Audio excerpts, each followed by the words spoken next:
Hi friends, this is Manjula. ಇವತ್ತು ನನ್ನ ಒಂದು ಒಳ ಮನಸ್ಸಿನ ಮಾತನ್ನು ನಿಮ್ಮ ಹತ್ರ ಶೇರ್ ಮಾಡೋದಕ್ಕೆ ಇಷ್ಟಪಡ್ತಾ ಇರ್ತೀನಿ. ನೀವು ನನ್ನ ವಿಡಿಯೋ ನೋಡ್ತಾ ಇರೋರು ಸ್ಟೂಡೆಂಟ್ ಆಗಿರ್ಬೋದು, ಒಬ್ಬರು ಹೋಮ್ ಮೇಕರ್ ಆಗಿರ್ಬೋದು, ಜಾಬ್ ಮಾಡ್ತಾ ಇರೋರು ಆಗಿರ್ಬೋದು. ನಾನು ಹೇಳೋ ಮಾತು ಇಷ್ಟೇ, ನಿಮ್ಮದೇ ಆದಂಥ ಒಂದು ವೈಬ್, ಪ್ಯಾಷನ್, ಕ್ರಿಯೇಟಿವಿಟಿನ ಒಂದು ರೂಢಿಸ್ಕೊಳ್ಳಿ. ಯಾಕೆ ಅಂದರೆ ನಮ್ಮ ಸುತ್ತಮುತ್ತಲು ಜನ ಎಷ್ಟು ಥರ ಜನ ಇರ್ತಾರಲ್ಲ, ಅವ್ರುಗಳು ನಮ್ಮ ಒಂದು ವೈಬ್ನ, ಪ್ಯಾಷನ್ನ, ಕ್ರಿಯೇಟಿವಿಟಿ, ಥಿಂಕಿಂಗ್, ಐಡಿಯಾಸ್ನ ಕಾಪಿ ಮಾಡೋಕ್ಕೆ ತುಂಬ ಟ್ರೈ ಮಾಡ್ತಾ ಇರ್ತಾರೆ. When they fail that one, they start hating us.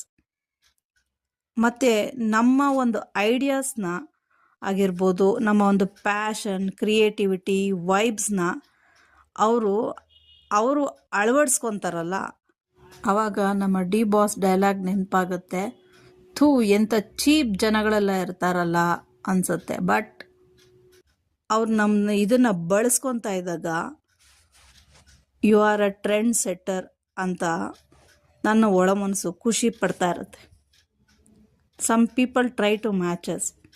So ನಾನು ಹೇಳೋದಕ್ಕೆ ಇಷ್ಟಪಡೋದಿಷ್ಟೇ, create your own vibe and passion.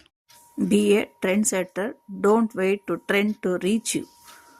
ಇಷ್ಟು ಹೇಳ್ತಾ ನಾನು ಮಾತು ಮುಗಿಸ್ತೀನಿ. Thank you, bye, see you.